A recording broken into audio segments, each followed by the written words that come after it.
सभी मीडिया बंधुओं को नमस्कार। आज की इस प्रेस वार्ता में आप सबका स्वागत है और प्रेस वार्ता का जो विषय है वो है जो अभी जम्मू कश्मीर लेजिस्लेटिव असेंबली का जो सेशन है कश्मीर में चल रहा है और आपने आज भी देखा, कल भी देखा कि किस तरीके से जो ट्रेजरी बेंचेस हैं वो किस तरीके से जिम्मेवारियों से परे होकर जनता के जवाब ना देते हुए और उनका किस तरीके से व्यवहार है। और मैं इसी सब के लिए मुख्यतः रूप से सबसे पहले हमारे भारतीय जनता पार्टी के सीनियर नेता और प्रवक्ता माननीय अरुण गुप्ता जी से कि वो इस पे विचार रखेंगे और उसके बाद मेरे साथ मेरे सहयोगी प्रवक्ता डॉक्टर ताहिर चौधरी जी भी इस पे अपनी बात रखेंगे। अरुण जी। धन्यवाद जोरावर जी और यहाँ पे उपस्थित सभी मेरे मीडिया के हमारे जो मित्र हैं, आपका बहुत बहुत स्वागत, अभिनंदन। एक चीज़ जो बहुत देर से हमारे सिस्टम में चल रही है वो कि हमारे जो उप मुख्यमंत्री हैं वो अपनी जब भाषा का इस्तेमाल करते हैं, जब वो बात करते हैं तो शायद वो भूल जाते हैं कि एक सभ्य समाज के बात करने का ढंग क्या होता है। वो भूल जाते हैं कि एक सभ्य समाज में जहां हमको देखा जाता है एक उस रूप में जहां पे हम समाज का नेतृत्व करते हैं, भूल जाते हैं कि हमें कहाँ कितनी बात करनी चाहिए। और सबसे बड़ी जो एक प्रॉब्लम है वो ये है कि वो जब एलओपी के बारे में बात करते हैं, शायद भूल जाते हैं कि लीडर ऑफ ऑपोजिशन जो है वो एक कॉन्स्टिट्यूशनल पोजीशन है।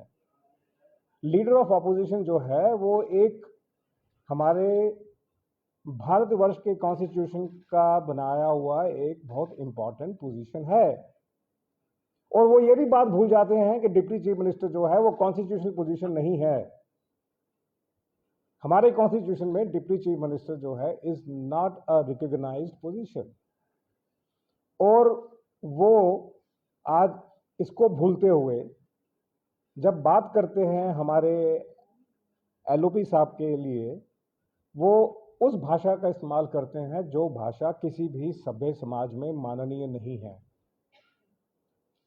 और सबसे बड़ी प्रॉब्लम जो है और सबसे बड़ा जो इसमें विषय है वो ये है कि नेशनल कॉन्फ्रेंस ने जान के ऐसे आदमी को रखा है। एक तो वो जम्मू से बिलोंग करते हैं और उस नेशनल कॉन्फ्रेंस को मालूम है कि ये आदमी जो है बिना एक ढंग से बात जिसको नहीं ना करनी आती है ना समझ आती है, गाली गलौज करना जो है वो उनके स्वभाव में है।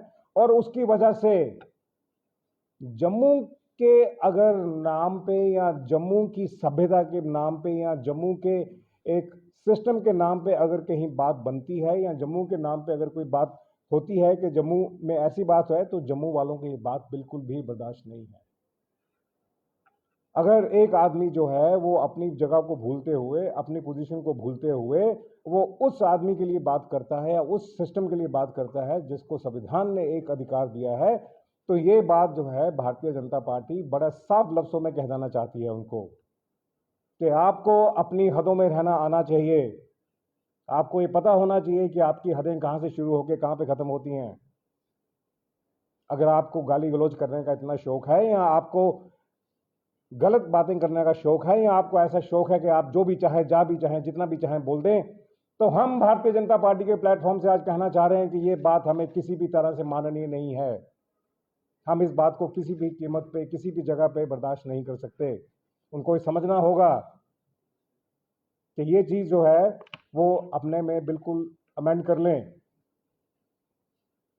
और एनसी को भी हम ये कहना चाह रहे हैं कि जम्मू को रिप्रेजेंट करने के लिए ऐसा नहीं कि आपके पास ऑप्शन नहीं थी। आपने जान के ऐसे आदमी को सामने रखा जिसके बारे में आपको मालूम था कि ये आदमी जो है ये सभ्यता को भूल जाता है। आपको मालूम था कि ये जो है ये अपने सिस्टम को भूल जाते हैं, आपको मालूम था। और आप जान के आपने जम्मू की छवि पे आप एक बात करना चाह रहे हैं जो ठीक नहीं है। मुझे बताइए किसी भी सभ्य समाज में कहां पे जगह है इस तरह के सिस्टम की? किसी भी सभ्य समाज में कहां पे जगह?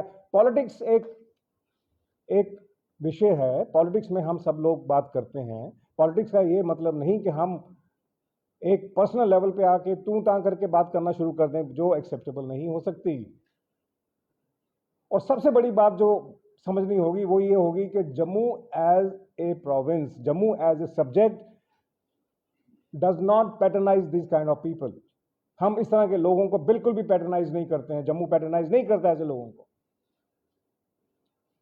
और एनसी से हमारा एक अनुरोध भी रहेगा, और एनसी से हम एक कहना चाहेंगे कि आप जितनी जल्दी हो इसका संज्ञान लें और इनको आप चेंज करें।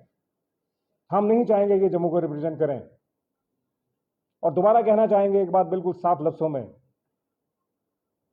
और उनको समझ आ जाना चाहिए कि जब भी वो कभी एक ऐसी कॉन्स्टिट्यूशनल पोजीशन के बारे में बात करें तो उनको अपनी सभ्यता और मर्यादा का ध्यान रखना चाहिए, और उनको पता होना चाहिए वो किसके लिए कितनी बात कर रहे हैं।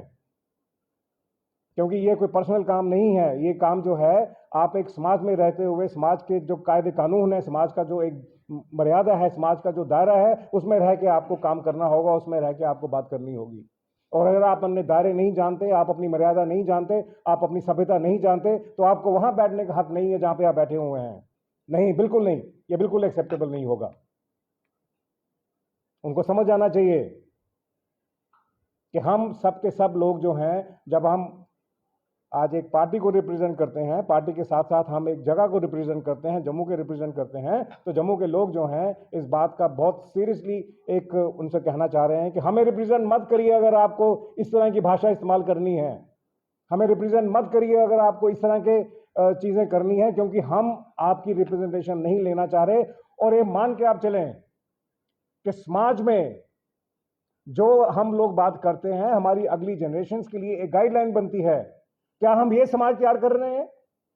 क्या हम ये समाज तैयार कर रहे हैं कि जहां पे हमें ये मालूम ना हो कि हम कहां पे कितनी बात करनी है हमें? क्या हम अब अपनी जनरेशन को ये सिखा रहे हैं?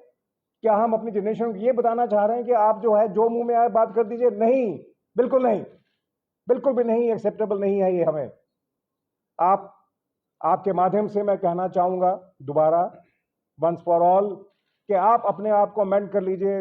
उप मुख्यमंत्री साहब, आप वहां पे जो बैठे हैं, आप कॉन्स्टिट्यूशनल पोजीशन पे नहीं बैठे हैं। आप वहां पे बैठे हैं क्योंकि एक आपको बैठा दिया गया है, और अगर जब आपको बैठा दिया गया है, आप कम से कम उस सिस्टम के बारे में बात ना करें, उस मर्यादा को क्रॉस ना करें जो मर्यादा एक कॉन्स्टिट्यूशन, जो मर्यादा एक सभ्यता सिखाती है, उस मर्यादा में रहना शुरू करें, उस मर्यादा के साथ चलना शुरू करें। और हम इसको आप एक सिंपल एक वो मत समझिएगा कि हमने कह दिया आपने सुन लिया। वी आर वेरी सीरियस, यह नहीं होना चाहिए, और इसके लिए आपको अपना भाषा का, अपने सिस्टम का संज्ञान लेना होगा। मेरे साथ डॉक्टर ताहिर हैं, ये अपना बात रखेंगे। देखिए, जैसे अरुण जी अभी कह रहे थे कि डिप्टी सीएम साहब को जब पोजीशन दी गई तो नेशनल कॉन्फ्रेंस ने बड़ा सोच समझ के उनको डिप्टी सीएम दिया, की पोस्ट दी, कुर्सी दी, क्योंकि वो जम्मू को बिलोंग करते थे। और हमेशा जम्मू के साथ इस तरह का, श्रीनगर की जो रीजनल पार्टीज है उन्होंने ऐसा व्यवहार किया है, हमेशा सुतेला व्यवहार हमारे साथ किया जाता रहा। एक ऐसा इंसान थोप दिया गया जिसको बात करनी नहीं आती है, जो जब भी बात करता है तो उसके मतलब क्या होते हैं, मायने क्या होते हैं, आप सब समझते हैं। हम आने वाली अपनी जनरेशन को क्या मैसेज देना चाहते हैं? जब वो टीवी चैनल्स पे, पोर्टल्स पे, आज का मीडिया का ज़माना है, जब देखते हैं एक डिप्टी सीएम इस तरह की लैंग्वेज यूज़ करता है तो क्या मैसेज आता होगा? चाहे गवर्नमेंट ऑफिसर्स हों, जब वहाँ विजिट करने जाते हैं तो किस तरह उनको ट्रीट किया जाता है, चाहे वो अपनी पार्टी के सीनियर लीडर्स को कैसे ट्रीट करते हैं, ये भी एनसी आज के टाइम पे देख रही है। इस इशू के ऊपर हम लोग काफ़ी लंबे टाइम से हम लोग देख रहे थे, क्योंकि हम नहीं समझते थे कि इस इशू को हम छेड़ें, क्योंकि ये आप लोग भी जानते हो कि जब कीचड़ में पत्थर मारा जाए तो छींटे आप पे भी पड़ती हैं। हम नहीं मारना चाहते थे, लेकिन आज पानी आहिस्ता आहिस्ता सर के ऊपर से जा रहा है, वो एकदम बेलगाम होते जा रहे हैं, कहीं पे भी कुछ भी बोल देते हैं। और मुझे नहीं समझ आ रही कि अभी तक नेशनल कॉन्फ्रेंस इसके ऊपर क्यों नहीं सोच रही, क्यों प्लान नहीं कर रही। बदकिस्मती है जम्मू के लोगों की, जबकि उमर साहब के पास और भी ऑप्शंस थी, और किसी को भी इस पोजीशन पे जम्मू से बिठाया जा सकता था, क्योंकि जम्मू से और भी तो लोग उनके जीत के आए थे। लेकिन एक ऐसे इंसान को बिठा दिया गया जो रोज़ सुर्खियों में रहने के लिए इस तरह की लैंग्वेज इस्तेमाल करता है कि जिसका कोई भी सियासत में मायना नहीं होता है। सियासत बहुत साफ़ सुथरी होनी चाहिए, तभी काम करने का मज़ा आता है, तभी ज़मीनी सतह पे लोगों के काम, उनकी प्रॉब्लम्स, उनके इश्यूज़ को आप रिजॉल्व कर सकते हो। लेकिन इस तरह का मुख्यमंत्री जो सुबह अपने घर से निकलता है तो उसे कुछ मालूम नहीं होता है कि आज वो कहाँ पे, किस पे क्या टिप्पणी करेगा, क्या लैंग्वेज यूज़ करेगा, क्या वर्ड्स यूज़ करेगा। इन्हीं बातों को मैं ख़त्म करता हूँ और मैं रिक्वेस्ट करूँगा ज़ोरावर सिंह साहब से कि वो अपनी बात रखें। देखिए, सर्वप्रथम मैं इतिहास में थोड़ा जाना चाहूँगा कि भारत के बहुत ही बड़े और एक बहुत भारतीय जनता पार्टी के कदावर नेता जो बाद में प्राइम मिनिस्टर ऑफ इंडिया बने, स्वर्गीय अटल बिहारी वाजपेयी जी जब सदन में बोलते थे ओपोजिशन के तौर पर, तो प्राइम मिनिस्टर भी खड़े होकर उनकी तारीफ करते थे और वो हमेशा ये कहते थे कि पार्लियामेंटेरियन को जो है अपनी मर्यादाओं में रहकर ही बात रखनी चाहिए। और ये कहते थे कि राजनीति में मतभेद हो सकते हैं लेकिन मन का भेद नहीं होता है, और अल्टीमेटली जितने भी पार्लियामेंटेरियन वहाँ रहते हैं, चाहे ओपोजिशन में या ट्रेजरी बेंचेस में, उनका मुख्य तौर पे लक्ष्य रहता है कि लोगों के वेलफेयर के लिए बात करना। और सिमिलरली जम्मू कश्मीर के परिप्रेक्ष्य में अगर हम बात करें तो जिस तरीके से मेरे बाकी के जो कोलीग्स हैं उन्होंने बात कही है, तो बड़ा अफसोस आता है कि गलती करने पे सुधारी जा सकती है। अगर कोई गुस्से में या किसी उत्तेजना में आके कोई ऐसी बात कह जाए तो उसको सुधारने में कोई ज़्यादा समय नहीं लगता। लेकिन यहाँ लगता है कि जो गलतियाँ की जा रही हैं या करवाई जा रही हैं उसको एंडोर्स भी माननीय मुख्यमंत्री उमर अब्दुल्ला जी कर रहे हैं।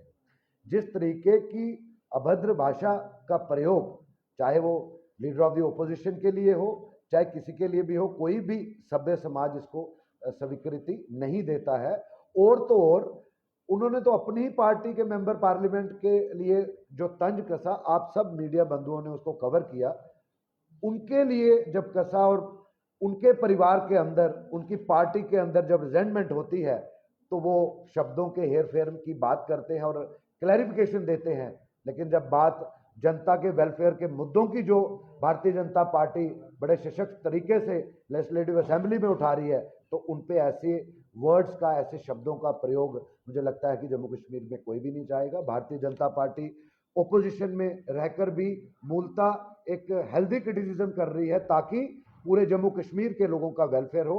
मुझे लगता है कि जो पार्टीज इस सरकार को चला रही हैं, मुख्यमंत्री साहब और ट्रेजरी बेंचेस, इस चीज़ का ध्यान रखें।